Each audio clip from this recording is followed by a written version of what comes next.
ബഹുമാനനായ അധ്യക്ഷൻ Shri Abhilash PTA president, ബഹുമാനരായ അച്ഛന്മാർ, എൻ്റെ ഏറ്റവും ജൂനിയേഴ്സായിട്ടുള്ള സഹപ്രവർത്തകർ, ടീച്ചേഴ്സ്, വിദ്യാർത്ഥിനികൾ, ഡിയറസ്റ്റ് പേരൻസ്, എല്ലാവർക്കും വലിയ നമസ്കാരം. 50 എന്നുള്ള ടൈറ്റിൽ കണ്ടപ്പോൾ ഞാൻ പെട്ടെന്ന് സംശയിച്ചു, തമിഴ് ബേസ്ഡ് ആയിട്ടുള്ള സ്കൂളാണോ? അപ്പോൾ ഞാൻ അച്ഛനോട് ഇപ്പോൾ ചോദിച്ചു. അപ്പോൾ അച്ഛൻ പറഞ്ഞില്ല, അത് മലയാളത്തിലും ചിലപ്പോൾ ചില സ്ഥലത്തൊക്കെ 50 യൂസ് ചെയ്യാറുണ്ട്, ഹിന്ദിയിലും 50 ഉണ്ട്. ഇല്ല, അങ്ങനെയല്ല അച്ഛൻ പറഞ്ഞത്. അപ്പോൾ അതുകൊണ്ട് തമിഴിൽ പറയണ അൻപാന വണക്കത്തെ തിരുവത്തിക്കൊള്ളുകർ. എല്ലാവർക്കും സുഖമായിരിക്കുന്നു. എല്ലാവരും കോഴിക്കോട്ടുള്ള ഓരോരുവരും വലിയ സന്തോഷമാണ്. എന്നിലെ നടന് ജന്മം നൽകിയ നാടാണ്. ഇവിടെ ഏത് തരം ഫംഗ്ഷൻ വന്നാലും അങ്ങേയറ്റം സന്തോഷത്തോടെ ഓടി വരാറുണ്ട്. ഇപ്രാവശ്യം വളരെ പ്രൗഢഗംഭീരമായ ഈ സദസ്സിന് മുന്നിൽ നിൽക്കാൻ സാധിച്ചിട്ടുള്ള സന്തോഷം ഞാൻ ആദ്യം അറിയിക്കുകയാണ്. പേരൻസ് ഡേ അല്ലേ? നിങ്ങളുടെ ഏറ്റവും സന്തോഷമുള്ള ദിവസമാണെന്നറിയാം. കഴിഞ്ഞ 4 വർഷമായിട്ടുള്ള വെയിറ്റിംഗ് ആണെന്നറിയാം. വളരെ ഊർജ്ജസ്വലരായി നിങ്ങളുടെ കലാപരിപാടികളൊക്കെ അവതരിപ്പിക്കാനുള്ള തിടുക്കത്തിലാണെന്നറിയാം. അതുകൊണ്ട് ഞാൻ അധികം വലിച്ചു നീട്ടുന്നില്ല, അങ്ങനെ വലിയ പ്രാസംഗികനല്ല. അതുകൊണ്ട് തന്നെ ഞങ്ങളുടെ നാട്ടിലേക്കൊന്നും ഈ പരിപാടിയില്ല കേട്ടോ. ഇങ്ങനെ ഒരു ആചാരമേ ഇല്ല. സ്കൂൾ ഡേ അല്ലേ, ആനുവൽ ഡേ, അതിനൊക്കെ വിദ്യാർത്ഥികൾ മാത്രം തകർത്ത് പിരിഞ്ഞ് അവരങ്ങ് പോകും. പേരൻസിന് ആകെയുള്ള ഇപ്പം എൻ്റെ കാലത്തൊക്കെ എൻ്റെ അച്ഛന് സ്കൂളിൽ വന്നിട്ടേ ഇല്ല. പുള്ളിയൊക്കെ അന്ന് തിരക്കായിരുന്നു. സംഗീതജ്ഞനായതുകൊണ്ട് ദക്ഷിണേന്ത്യ മുഴുവൻ തിരക്കുള്ള കച്ചേരികളൊക്കെ നടക്കുന്ന ആൾക്കാരായിരുന്നു. എൻ്റെ അമ്മ സ്കൂൾ ടീച്ചറായിരുന്നു. അതും ഞാൻ ഈ അവസരത്തിൽ വളരെ അഭിമാനത്തോടെ അറിയിക്കുകയാണ്. പക്ഷെ അമ്മയുടെ അഭിമാനം ഞാൻ ഒരുപാട് കാത്തു സൂക്ഷിച്ചില്ല എന്ന് വേണം പറയാം. സ്കൂളിലൊക്കെ അത്യാവശ്യം നല്ല ഉഴപ്പനായിരുന്നു. മിക്കവാറും പേരൻസ് ഡേ എന്ന് പറയുന്നത് എന്നെ മിക്കവാറും ക്ലാസ്സിൽ നിന്ന് ഇറക്കി വിട്ടതിനും ഞാൻ ചെയ്തിട്ടുള്ള ഏറ്റവും ചെറിയ കാര്യം എന്ന് പറഞ്ഞാൽ അമ്മയുടെ സൈനിട്ട് പ്രോഗ്രസ് റിപ്പോർട്ട് സൈൻ ചെയ്ത് കൊടുത്തു. ആരെങ്കിലും ചെയ്ത് കേട്ടിട്ടുണ്ടോ? ഇന്നിപ്പോൾ പ്രോഗ്രസ് റിപ്പോർട്ട് എന്നുള്ള സമ്പ്രദായം ഉണ്ടോ എനിക്കറിയില്ല. നമ്മുടെ കാലത്തുണ്ടായിരുന്നു. അപ്പോൾ അങ്ങനെ പഠിത്തത്തിൽ വളരെ വളരെ വളരെ ആവറേജ് ആയിട്ടുള്ള സ്റ്റുഡൻ്റായിരുന്നു ഞാൻ. അതുകൊണ്ട് തന്നെ സ്കൂൾ കോളേജ് കാലഘട്ടത്തിലൊന്നും ശരിയായിട്ടുള്ള ഒരു പഠനം മുന്നോട്ട് കൊണ്ടുപോകാൻ എനിക്ക് സാധിച്ചില്ല. എൻ്റെ വിഷമം എനിക്കുന്നുണ്ട്. എൻ്റെ അമ്മ കരഞ്ഞ ഒരു സിറ്റുവേഷനായിരുന്നു. അത് ഇപ്പോഴും വളരെ വിഷമത്തോടെ ഓർക്കുന്നു. എൻ്റെ അമ്മയൊന്നും ജീവിച്ചിരിപ്പില്ല, മുകളിലാണ്. അപ്പോൾ ഇങ്ങനെ ഈ മാർക്ക് വളരെ കുറവായതുകൊണ്ട് പ്രോഗ്രസ് റിപ്പോർട്ട് എനിക്ക് സൈൻ ചെയ്തുകൊണ്ട് വരാൻ പറ്റും. എനിക്ക് അമ്മയെ കാണിക്കാൻ തന്നെ പേടി, അത്ര ബിലോ ആവറേജാണ്. അങ്ങനെ അവസാനം ഞാനൊരു തീരുമാനം എടുത്തു. 6ൽ കണ്ട് പഠിക്കുമ്പോഴാണ് ഞാൻ തന്നെ അമ്മയുടെ പരീക്ഷാ പേപ്പറൊക്കെ സൈൻ ചെയ്യുന്ന കണ്ട് പഠിച്ചിട്ട് ഞാനൊരു സൈൻ അമ്മയുടെ ഇട്ടം കൊടുത്തു. മദർ സുപ്പീരിയറിൻ്റെ അടുത്ത് കൊണ്ട് ഇത് കൊടുത്തു. കാരണം ദിവസങ്ങൾ കഴിഞ്ഞുകൊണ്ട് ഈ പ്രോഗ്രസ് റിപ്പോർട്ട് വേറെ സ്ഥലങ്ങളിൽ എത്തിക്കേണ്ടത്. അങ്ങനെ മദറിൻ്റെ കയ്യിൽ ഈ പ്രോഗ്രസ് റിപ്പോർട്ട് കൊടുക്കുമ്പോൾ എൻ്റെ കൈയൊക്കെ ഇങ്ങനെ വിറയ്ക്കുന്നുണ്ടായിരുന്നു. ഈ മൊത്തത്തിലുള്ള വിറവിലും കാര്യങ്ങളും എല്ലാം കണ്ടിട്ട് മദർ പറഞ്ഞു, നിൻ്റെ അമ്മ എവിടെയുണ്ട്? ഞാൻ പറഞ്ഞു, അമ്മ സ്കൂളിൽ പോയിരിക്കുകയാണ്. ഒരു കാര്യം ചെയ്യാം, അമ്മയെ വിളിച്ചോണ്ട് വരൂ എന്ന് പറഞ്ഞു. ഞാൻ കുടുങ്ങി. പെട്ടെന്ന് പറഞ്ഞാൽ ഭയങ്കരമായിട്ട് പെട്ടു. അങ്ങനെ ഞാൻ പിറ്റേ ദിവസം അമ്മയെ വിളിച്ച് സ്കൂളിൽ ചെന്നു. മദറിൻ്റെ റൂമിലേക്ക് വിളിച്ചു, എന്നെ നിർത്തി, അമ്മയെ നിർത്തി. എന്നിട്ട് അമ്മയോട് ചോദിച്ചു, മദർ, ഇത് സരോജിനി സൈൻ ചെയ്ത ഒപ്പാണോ? നിങ്ങൾ സൈൻ ചെയ്ത് പ്രോഗ്രസ് റിപ്പോർട്ട് കണ്ടായിരുന്നു? ഇല്ല ടീച്ചർ, ഞാൻ കണ്ടിട്ടില്ല. അമ്മ സത്യസന്ധയായ ഒരു സ്ത്രീയായിരുന്നു. അപ്പോൾ അമ്മ പറഞ്ഞില്ല, ഞാൻ സൈൻ ചെയ്തതല്ല. തീർന്നു. പിന്നെ ഞാൻ കൂടുതൽ കഥ പറയുന്നില്ല. അസംബ്ലിയിൽ നിർത്തി എന്നെ എല്ലാവരുടെയും മുമ്പിൽ വെച്ച് എന്നെ പറഞ്ഞ് നാറ്റിച്ച് അടിച്ച് ഒരു വഴിയാക്കി. അങ്ങനെ ജീവിതത്തിൽ പിന്നെ അത് ചെയ്തിട്ടില്ല. പക്ഷേ അതെൻ്റെ ജീവിതത്തിലെ ഏറ്റവും വലിയ വിദ്യാലയ ജീവിതത്തിലെ ഏറ്റവും വലിയ ദുരന്ത ഒരു സമയമായിരുന്നു. അമ്മയെന്ന് ഒരുപാട് കരയൊക്കെ ചെയ്തു.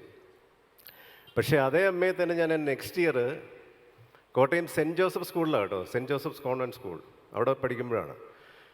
നെക്സ്റ്റ് ഇയർ ഏതോ അവിടെ ഡിസ്ട്രിക്ട് ലെവലിലുള്ളൊരു സംഗീത മത്സരം എന്ന് പറഞ്ഞത്. ഇപ്പോൾ അതിൽ ഞാൻ ചേർന്നു എനിക്കതിൽ ഫസ്റ്റ് പ്രൈസ് കിട്ടി. അപ്പോൾ അമ്മ അന്ന് സദസ്സിലുണ്ടായിരുന്നു. അപ്പോൾ ഫസ്റ്റ് പ്രൈസ് കിട്ടിക്കഴിഞ്ഞ് എന്നെ വന്ന് അമ്മ കെട്ടിപ്പിടിച്ചു. നെക്സ്റ്റ് ഇയർ തന്നെ കരഞ്ഞ് അതേ ആനന്ദക്കണ്ണീർ എന്നൊക്കെ പറയുന്ന പോലെ എൻ്റെ അമ്മ എന്നെ കെട്ടിപ്പിടിച്ച് സന്തോഷത്തോടെ കരഞ്ഞു. കാരണം എൻ്റെ പാരമ്പര്യം അതാണ്. പക്ഷെ ഞാൻ സംഗീതമൊന്നും പഠിച്ചിട്ടില്ല. കുറച്ച് മൊത്തത്തിലൊരു ഉഴപ്പനായതുകൊണ്ടും മടിയനായതുകൊണ്ടും ഒക്കെ ഞാൻ സംഗീതത്തിൻ്റെ പുറകെ പോയില്ല. അഭിനയം എന്ന് വെച്ചാൽ ഈസി ആയിട്ടുള്ള കാര്യമൊന്നുമല്ല. അഭിനയത്തിൽ എങ്ങനെയൊക്കെ വന്നു, അങ്ങനെ ഗുരുത്വം കൊണ്ടൊക്കെ ഇങ്ങനെ 10-36 വർഷമായിട്ട് ഇവിടെ ഇങ്ങനെ നിലനിൽക്കുന്നു നിങ്ങളുടെയൊക്കെ അനുഗ്രഹം കൊണ്ട്. പ്രത്യേകിച്ച് കോഴിക്കോട്ടുകാരുടെ അനുഗ്രഹം എനിക്ക് എന്നുമുണ്ട്. നിങ്ങൾ നമ്മുടെ കൂടെ എന്നും ചങ്കായിട്ട് കൂടെ നിൽക്കുന്ന ആൾക്കാരാണ് കോഴിക്കോട്ടുകാർ. എൻ്റെ അടുത്ത് ഈയിടെ ഒരു സുഹൃത്ത് ചോദിച്ചു, ചേട്ടാ മിക്കവാറും കോഴിക്കോടാണല്ലോ ചേട്ടൻ്റെ ഫംഗ്ഷൻ. ഞാൻ എൻ്റെ സ്വന്തം ആൾക്കാരല്ലേ, അവരല്ലേ എന്നെ വിളിക്കുള്ളൂ എപ്പോഴും. സത്യം പറയാം, അത് കൂടുതലും തിരുവനന്തപുരം സൈഡിലേക്ക് എനിക്ക് അങ്ങനെ ഫംഗ്ഷന് വിളി വരാറില്ല. ഇങ്ങോട്ടുള്ള ആൾക്കാർക്ക് എന്നോട് പ്രത്യേക സ്നേഹമുണ്ട്.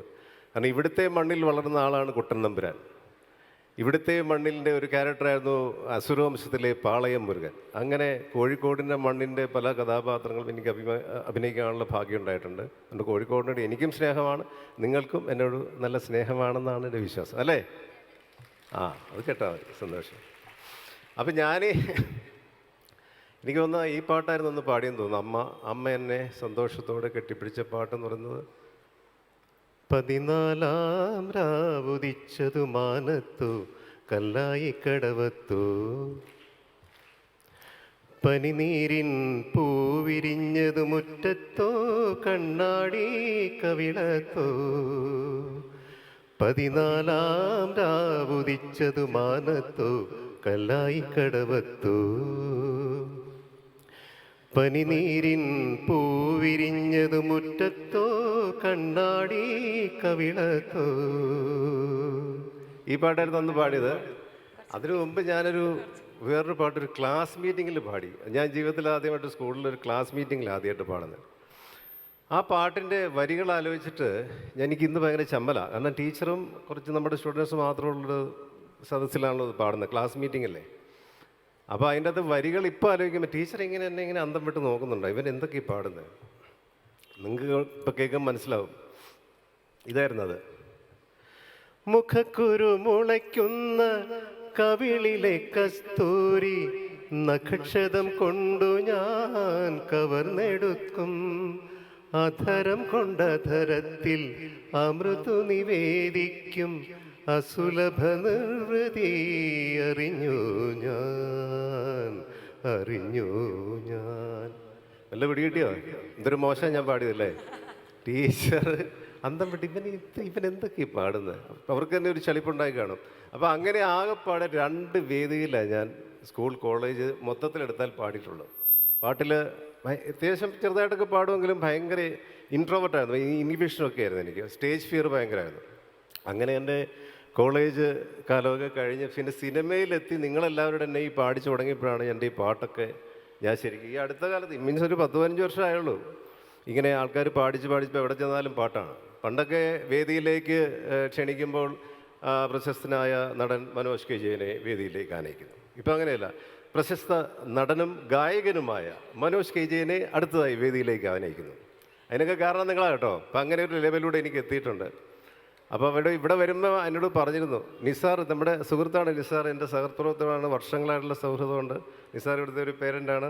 വേറൊരു നമ്മുടെ സുഹിത്തുണ്ട്. അങ്ങനെ ഒരുപാട് പരിചയക്കാരുണ്ട് അവിടെ. പലരുടെയും എൻ്റെ അടുത്ത സുഹൃത്തുക്കൾ മക്കൾ ഇവിടെ പഠിക്കുന്ന ഒരുപാട് സന്തോഷം, അഭിമാനം. VM വിനുവിൻ്റെ മക്കൾ ഇവിടെ പഠിച്ചു പോയെന്ന് പറഞ്ഞു. VM വിനുവിൻ്റെ സ്വർണ്ണകിരീടം എന്നൊരു പടത്തിൽ ഞാൻ അഭിനയിച്ചിട്ടുണ്ട്. അങ്ങനെ ഒരുപാട് സ്കൂൾ ഓർമ്മകളൊക്കെയാണ് ഇപ്പോൾ ഈ വേദിയിൽ നിൽക്കുമ്പോൾ ഉള്ളത്. പക്ഷേ എനിക്ക് നിങ്ങളുടെ ഈ ഒരു ആചാരം ഒരുപാട് ഇഷ്ടപ്പെട്ടു. കാരണം പേരൻസിന് ഇത് നിങ്ങളും ഇതുപോലെ സ്കൂൾ സ്റ്റുഡൻസ് ആയിരുന്ന സമയത്ത് നിങ്ങളുടെ പാട്ടും ഡാൻസും ഒക്കെ ഒരുപാട് നിങ്ങൾ ചെയ്ത് പിന്നെ ഒരു ജീവിതത്തിലേക്ക് കടന്ന് അതിൻ്റെ ഒരു സീരിയസ്നെസ്സിലേക്ക് എത്തിക്കഴിഞ്ഞപ്പോൾ ഇതെല്ലാം മറന്നു നിൽക്കുന്ന ഒരു കാലത്ത് വീണ്ടും കിട്ടുന്ന ഒരു വലിയ മഹാവേദിയാണ് ഇത്തരത്തിലുള്ള അവസരങ്ങൾ. ആ അവസരം മാക്സിമം നന്നായിട്ട് യൂട്ടിലൈസ് ചെയ്യുക.